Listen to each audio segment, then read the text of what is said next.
everybody. It is day number 5 of 31 and 31, and today we're looking at one of the best films so far that I've watched, brand new films that I've watched, and it happens to be Slumber Party Massacre from 1982.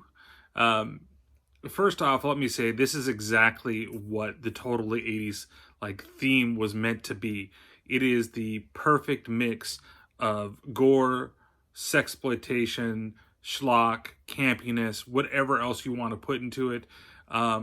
It has a killer that is just killing to kill, who uses the most interesting weapon, that I've seen so far. Basically, a giant drill. That's how he kills people. He just kills people using a giant drill. Who the fuck does that? The killer from fucking Slumber Party Massacre. That's who does it. Now, this should also have the warning, just like Thanksgiving has the warning, where there's boobs in the first 5 minutes, because it's right away. When I say sexploitation, I mean it in tenfold. When you think of slasher movies and you think of the girls in the skimpy outfits and then boobs just shown for any reasons, this is it. This is specifically this movie. And they make sure right away to tell you that they're high school girls, but they're 18. So it's okay. So you don't have to worry about it. You can go ahead and enjoy the boobs all you want because they're not underage. They're 18. That's perfectly fine, right? But they all look like they're 27. I mean, the sister of Valerie, when you get a good look at her, she looks like she's 22, and she's supposed to be 15 or maybe even younger than that. I don't fucking know. So what is the story? Killer's loose. Bunch of high school girls are having a slumber party. Killer kills a bunch of the people at the high school slumber party. Literally it. There's some other thing about the character of Valerie, who happens to be one of the final girls in the film, being the new girl in town, and they're going to invite her to the slumber party because she just happens to live across the street from the girl that's going to be throwing the slumber party, whose parents just happen to be away out of town for that specific weekend and almost ruin the plans because the creepy ass fucking neighbor is the one that's going to be watching over them, and at one point randomly sneaks in her fucking house. What the hell? You're okay with this guy doing this shit?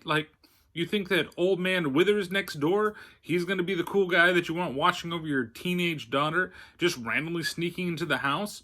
It doesn't make any sense to me. But hey, this is a 80s slasher, so you get what you get. And it almost starts right away with all the killing. I mean, literally, you get the first kill probably within the first 10 minutes of the movie when a girl, poor girl, is kidnapped into the back of a van, and then she's slaughtered with a drill, and you get your first real kind of feel for the killer.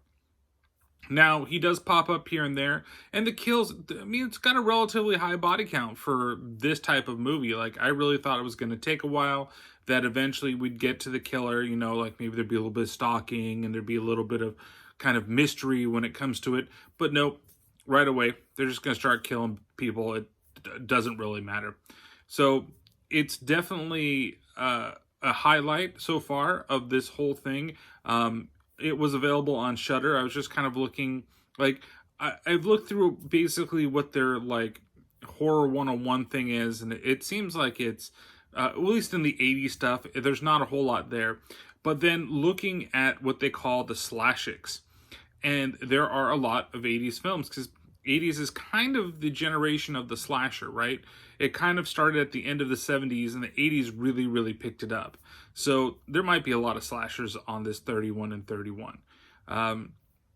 The acting in this film, it's not the greatest in the world, but who cares? You're here just to watch young girls get killed.